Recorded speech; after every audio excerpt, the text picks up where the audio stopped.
Very good morning, dear students. This video is for class 10 science, chapter number 11, that is the human eye and the colorful world. And here we are with the lecture number 4. So children, in previous chapter we have seen the refraction through a glass prism, and the topics that we are going to cover today are dispersion of light through prism, under which we will also see that how some of the natural phenomena occur because of the dispersion of light. Second main topic would be atmospheric refraction.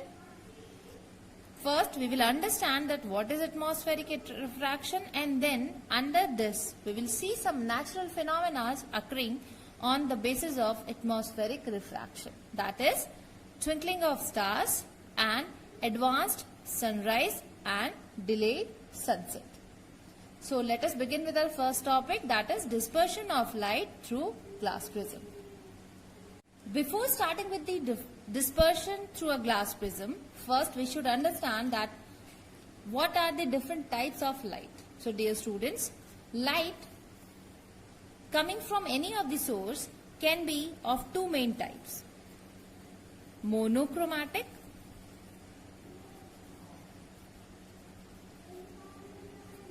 and polychromatic. Now what is the meaning of monochromatic?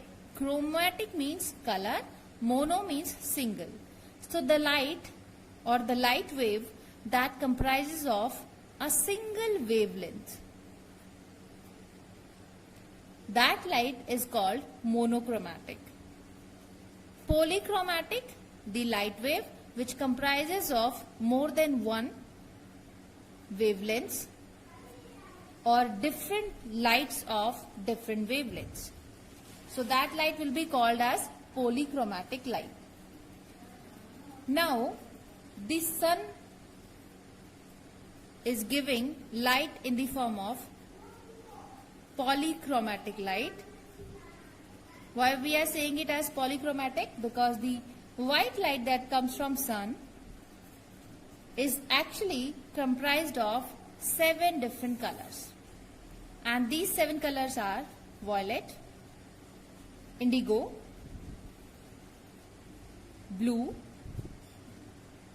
green, yellow, orange and red. So these 7 colors are the 7 different types of lights which are having their own different wavelengths. And we all know that the wavelength of the red color is the highest and the wavelength of the violet color is lowest. And this light is white in color, or this comes under the visible form of energy.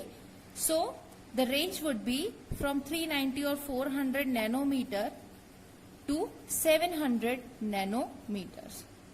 So the wavelength for violet is the shortest one, which is 400 nanometer, and the wavelength for red color light is 700 nanometers. Now that light that comes from sun appears to be white. Then how we are saying, or how we can prove that light is made up of 7 different colors? So this phenomena of splitting of light, white light,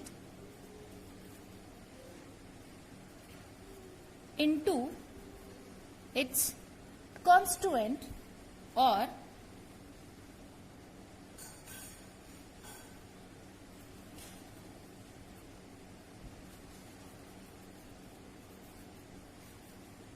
the colors from which it is made up of, constituent colors. This phenomena of splitting of white light into its constituent colors through a prism is called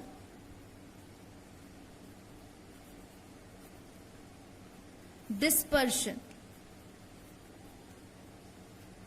of light.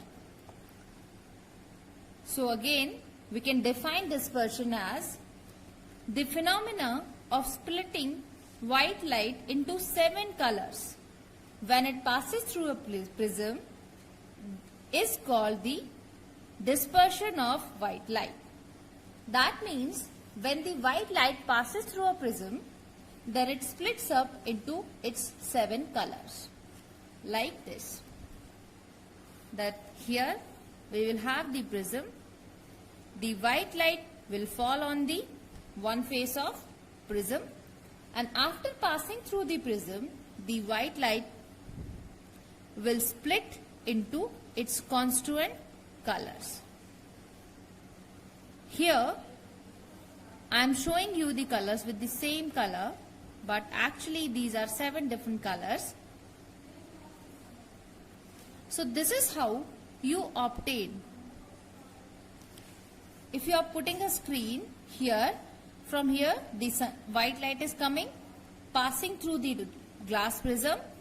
That means it is suffering from refraction, and here on the screen we are obtaining a band of 7 colors. This band of 7 different colors is known as spectrum. Now let us understand that how this dispersion is caused when the light passes through the glass prism. So here we have a prism. We have marked the normal on its one of the faces. From any of the source, let's say white light, which is the type of polychromatic light, is incidenting on the one of the face of glass prism. Then for sure, as the medium is changing, the light is entering from rarer to denser, it will bend towards the normal. So this is the actual path that it would have followed. But the light has bent and it has formed 7 different bands. So when it passes from the glass prism, it splits into its individual colors from which the white light is made up of. So when the light emerges out from it, then again it will change its direction, and when we are obtaining it on the screen, then you can see that this kind of color band is formed on the screen. Here I have made a zoomed up image of the color band that we obtain. We are obtaining the colors in a band. Here at the lowest portion you will find the violet, then indigo, then blue, green, yellow, orange and red. So you can notice that at the lower portion we have the light of smallest wavelength, then the wavelength is increasing in this direction. So red is having the highest wavelength. This is called the dispersion of light, that when the white light passes through a glass prism, it splits into its 7 constituent colors, and this splitting up of light is known as dispersion of light. So just have a zoomed up image of the colors that we have obtained. We can also perform it experimentally, but now as we are doing it from home, so this is how I can show it to you. Now you might be thinking that why this bending of light is happening inside the prism, or why the light is splitting up into the different colors. So the reason for it is that dispersion of white light into its 7 colors. So white light is being converted into 7 different colors, and this is done because the white light comprises of different colors having different wavelengths. This band have 7 colors starting from the violet ending up with the red, and each color is having its own wavelength starting from the smallest one to the highest one. So in this direction the wavelength increases. Now in the previous topic, yesterday we done a topic that was refraction through a glass prism, under which we have also studied some factors which affect the refraction through a glass prism. In one of the factor was the wavelength of the light falling on the face of the prism. So there can be either the smaller wavelength, or if we are increasing in this direction, then we will have the highest wavelength as well.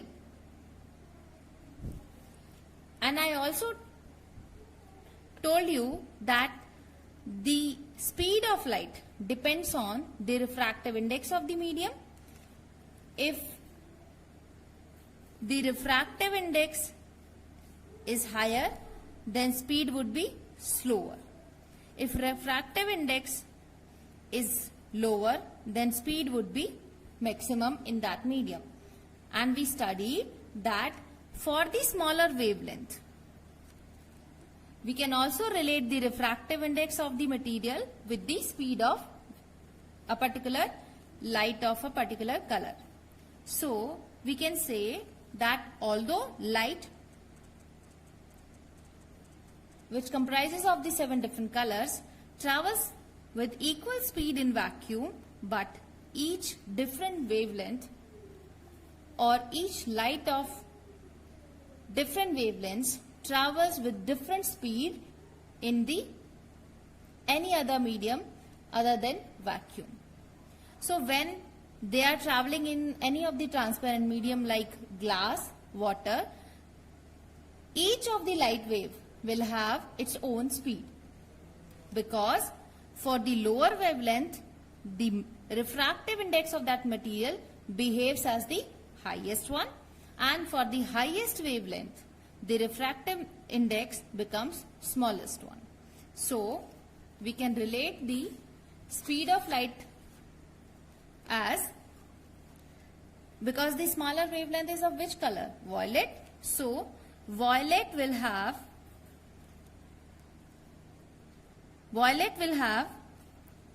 the slowest speed,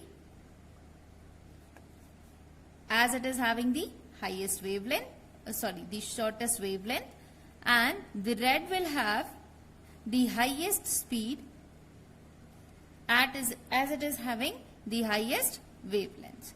So you can also say that the speed of light is directly proportional to its wavelength. Small is the wavelength, smaller is the, or slowest is the speed. Greater the wavelength, highest is the speed. So red would travel faster and violet will travel slower in glass prism. So you can see here that the fastest traveling light bends the least or deviates least from its path, and the slowest moving wavelength or the light deviates the maximum. And that is why this different speed of each color light is different in the transparent prism, and that is why the light splits into different 7 colors, and we obtain them on a screen. Now, what do you think? That we have splitted up the light into 7 different colors. Can we recombine it? So yes, we can recombine the 7 different colors. After passing through the glass prism, children, we can recombine the splitted up light into one single color, or again as a white light. And how we can do that? When the light splits up into the 7 different colors in this way,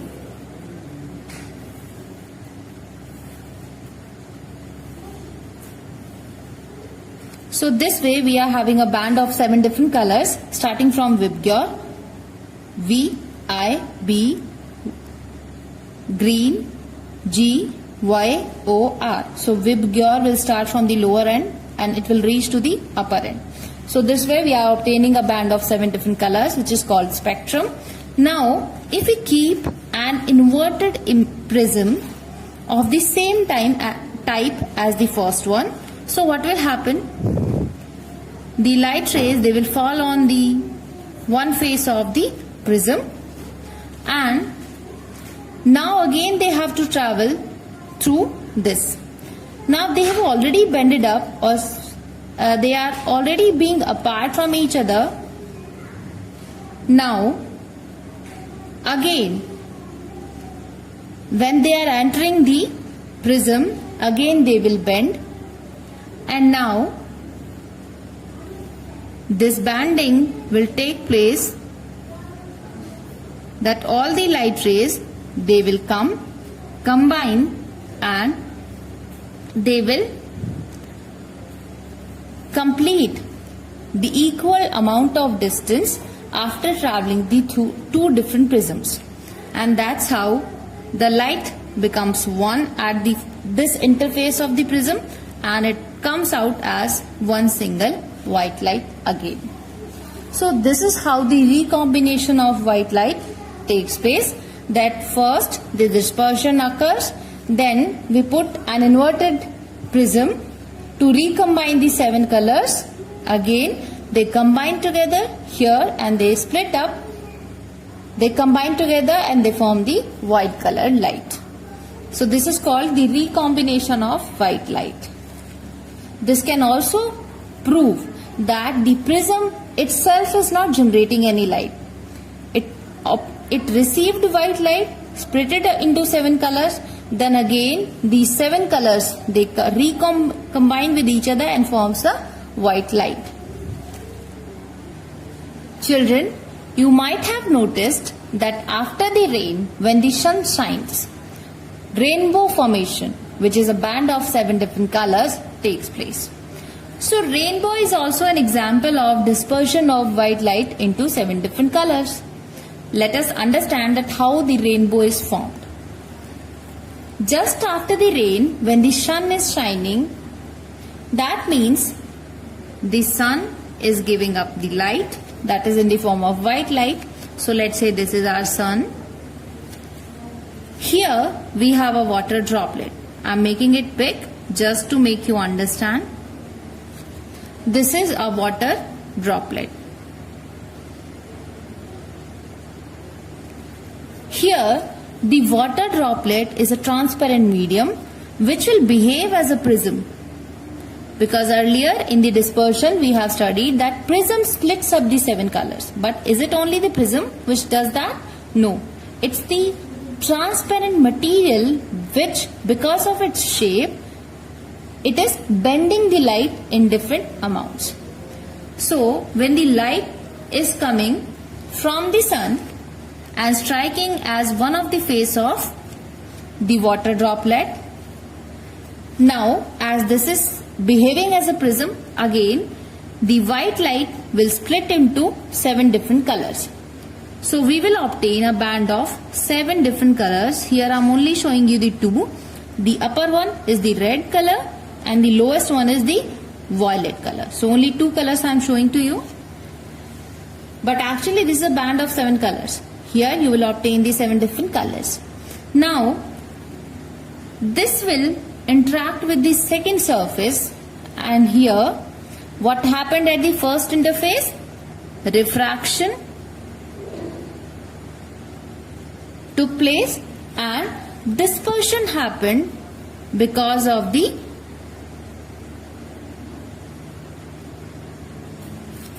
water droplet, because the change in the medium causes the dispersion of white light into 7 different colors. Now at the second interface of light, what happens? A phenomena known as total internal reflection takes place. I'll tell you what is total internal reflection. Now because of this total internal reflection, as the name suggests, the light rays coming to the second interface, they will totally reflect towards the raindrop again. And how it is going to get back? That it will go and it will again form. This is the violet one and this is the red color. So this is how the light is coming back. Here also the refraction is taking place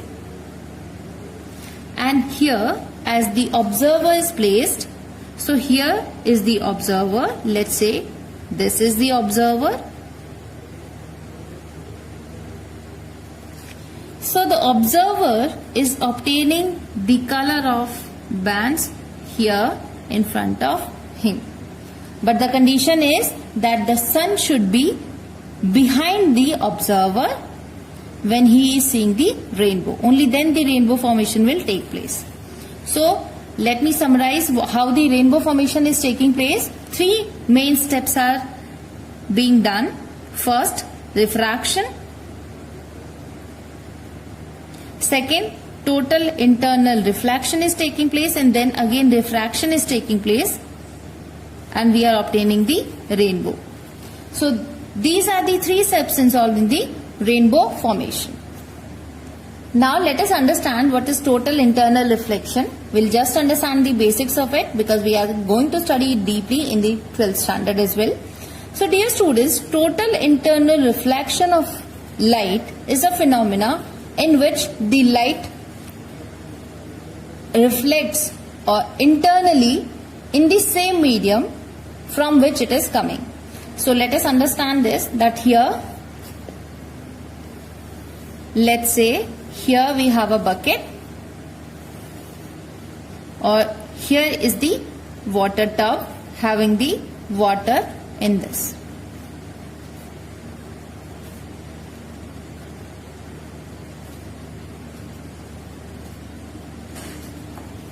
So this is one medium which will perform the refraction, but let us see how the internal reflection will take place in this medium. So what is going to happen, that here just below the water tub at one of the corner we have a torch, and what this torch is doing, it is providing the light. Now here you can see that light is going in all the directions. That means the light which will fall perpendicularly on this interface. What will happen to this light? Because here the refraction should take place, light is going from denser to rarer. So although this is normal and the light ray is also falling normally on the interface, so no refraction will take place and the light will move straight without any refraction. But what if the light is falling obliquely on the surface? Then again at that point of incidence we will make the normal, and we will see that by what amount the light is refracting. So this was the original path, that it would have taken denser to rarer. That means it will go away from the normal. And the similar way we will have many of the radiations which will have different angles of refraction. Now dear students, just think about this, that more is the angle of incidence, more will be the refraction taking place. So as light is going from denser to rarer, light will always go beyond the away from the normal. So if we are considering this case, then let's say this is angle and it again bends away from the normal. Then in this case also it will again bend away from the normal. For this case also it will again bend from the normal. So sometime it will happen that for some angle of incidence it will get refracted in such a way that refracted light will be parallel to the surface of interface, or it will be parallel to the interface of the two mediums. Now if we again take one more case in which the light is making an angle of incidence more than this particular angle, then what will happen? The light ray will come back to the same medium after refraction.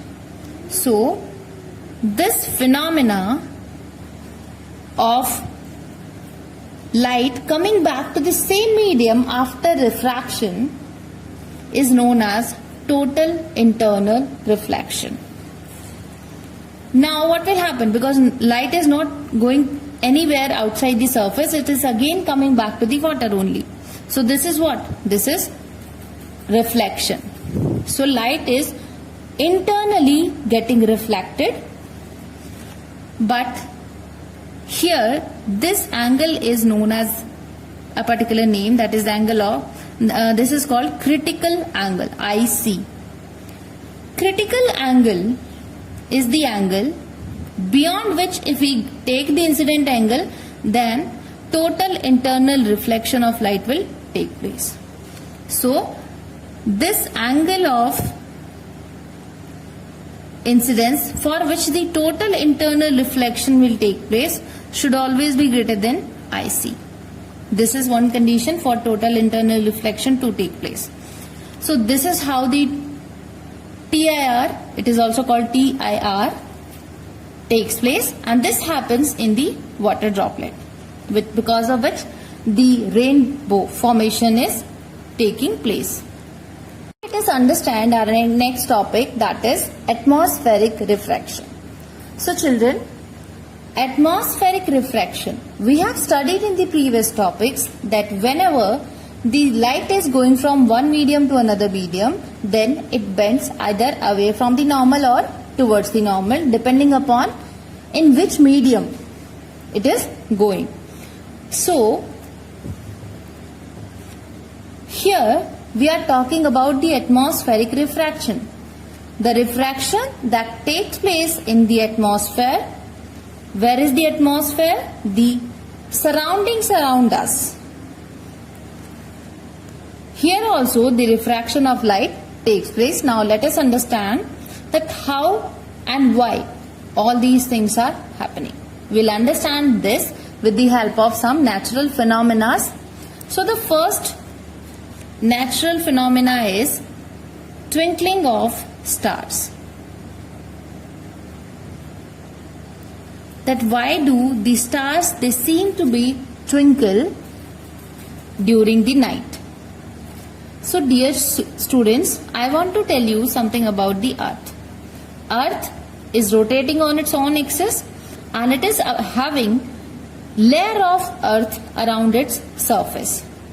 But the optical density of each layer of earth, you might be thinking that how the layer of earths are there, the air are there. So children, you might be knowing that the air having higher temperature is at the higher places or away from the earth. So here, or the outermost layers of atmosphere, they will be having the high temperature gases or air. Then the temperature decreases and then again there is a certain layer of gas or air which is having a temperature lower than the outermost layer. And this way the colder air remains around the earth. So the temperature is increasing in this direction for the atmospheric air. That means hotter the air, farthest the particles are. So in case of the outermost layer, the optical density will be higher and then it decreases as we go near the earth. So optical density of the outermost layer is highest, then we have optical density lower than this and upper higher than the layer which is just below it. So optical density decreases in this direction as we come near the earth's surface. That means the light coming from sun will bend as it passes through all these layers of the earth. But if we are talking about a star, so let us first discuss the twinkling of stars. First, we should know what is this twinkling phenomena. So dear students, twinkling is basically a phenomena when a star sometimes appears brighter and sometimes fainter. That means the light that enters into our eyes is flickering, changing, varying. You can call it by any name. So why this happens? That sometimes we see the star as brighter and sometimes as fainter. Let us understand this. Here we have the earth. So this is our earth. Let's say the star is here. We all know that around the earth we have the layers of air of different optical density. That means different refractive indices. But how the refractive index of the air is varying? The uppermost layer is having the hottest air, so the refractive index will be least. The lowest air is colder, so its refractive index would be higher. So refractive index increases as we go down towards the earth. That means if this is vacuum and this is air, so this would be optically rare medium and this would be denser. Then again, this is having a higher refractive index than this layer, so this medium will act as the denser medium as compared to this medium, and so on. So what happens? The light that comes from sun, from star, it's coming like this, but as it comes here, we will mark a normal. It is incidenting on this point. When the light goes from rare to denser, what happens? It bends towards the normal. So it will bend. Again we will mark a normal. Again it is going to bend. And similarly, if the observer is here, that means the light is reaching to him. But as we assume the light to be traveling into straight line, that means the light to the observer, it appears to be coming from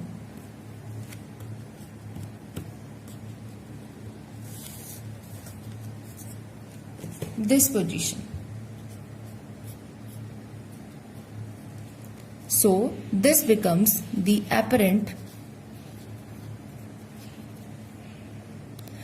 position of a star. But still, as we are not able to see the actual star but we are seeing the apparent position, still the intensity of the light, how is it decreasing and increasing by the time? So you should always remember that the earth is rotating on its own axis, and because of the rotation of earth there are fluctuations in the atmospheric air as well. So here also the air is fluctuating, or the optical density of the atmospheric air increases or decreases by the time, because of which sometimes more number of light rays enter into the eye, sometimes least amount of light rays enter into our eyes. So when we are getting more amount of light, we see the star as brighter. The second thing, when less amount of light is entering, we see the star as fainter. So this is called twinkling effect of stars. But this happens only because the stars, they are at a very large distance from us. So even though they are very big, but still they look like point objects.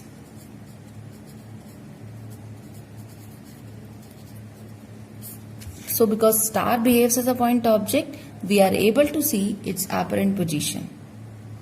And then only we can see the twinkling of stars. Now you might be thinking that Just like stars, why don't planets twinkle? So dear students, the reason is that first thing, that they are at a shorter distance as compared to stars, and their size is also big. It's not comparatively always greater than the stars, but as they are near to the Earth's surface, they do not appear as the point object. It looks like a big object. So, it might be reflecting the light from various points. So, all these points are behaving as point object, but still, if one is behaving as brighter, then the side one is behaving as fainter. If one is behaving as a brighter one, then next one is behaving as a dull. The same thing happens throughout the planet. So because of this reason, that almost half of the points they are behaving as brighter, and almost half of the points they are behaving as fainter. That means the overall impact of their brightness becomes 0. And that's why we are not able to see any apparent position for a planet, and that's why planets do not twinkle, because a same effect is coming out if we see it from here or from here. The same intensity of light is coming into the eyes, because the nullifying effect takes place in the individual point objects on the planet itself, because of which twinkling effect does not produce. So that's why planets do not twinkle, but stars does. So these two phenomena were there, one depending upon the refraction of light through the atmosphere. Now let us study one more phenomena, which is called advanced sunrise and delayed sunset. More natural phenomena is advanced sunrise and delayed sunset. So let us understand how this takes place. So dear students, you have in front of you the earth and the sun. I have made two sun. So here what is happening? Do not look at this sun first. Let us hide it for some time. Now, till now the sun has not risen up. So it is below the horizon. If we are here, so we see the horizontal line along our eyes, then this is the horizon of our eyes, and these are the atmospheric layers around it, which are having a continuously fluctuating effect, because the earth is revolving so as the atmospheric air. So what happens? The light is reaching to the earth's surface, but still, even before the sun rises, we are able to see the sun. How is it possible? It is possible because the light which travels from the sun is the white light, and what happens that we will be having the different layers of atmosphere around the earth. So when the light falls on the atmospheric layer of earth, then refraction takes place. So what happens? Here we will draw a normal. As the light is entering from rare to denser, it will bend towards the normal. Again towards the normal, then again towards the normal, and this way it is reaching to the eye of the observer. So what is happening here? For us, the light is not coming from this point. Now the light is coming for us from this point. That means for us, sun has risen up. So sunrise has taken place for us even before it comes on the horizon or the horizontal line. So this process is taking 2 minutes. And that's why it is said that sun rises up in the morning 2 minutes before its actual sunrise. So this is called advanced sunrise. And why this is happening? Because of the atmospheric refraction of Earth's surface. Now for us, this is the apparent position of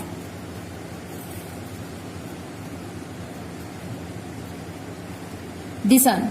It is not the actual position.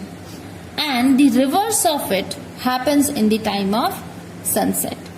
That when the sun is here in its position, we are able to see it. When it comes here, then also we are able to see it. When it crosses the horizon and when reaches to this position, still for us sunset has not taken place because the sunlight is coming to us. So for us, sun is present. It has not, sunset is not taking place till now. So what is happening here for us? Although the sun has gone below the horizon, below our eyesight, but still we are able to see it. This is called the delayed sunset. That even after the sunset, we are able to see the sun. So this is the phenomena which is called advanced sunrise and delayed sunset. So children, this was all about the atmospheric refraction. Two phenomena has been explained in your NCERT, and that's what we have done. So this is it for today. You have to do all these topics in your fair notebook. You have to make notes of the video lectures. This is your homework, that you have to make the notes of this video lecture in your fair notebook, and you have to send the notes to me as your homework. So thank you, dear students. I'll see you all tomorrow with the next topic of this chapter, that is scattering of light. So we'll do it. Get ready for it. Thank you.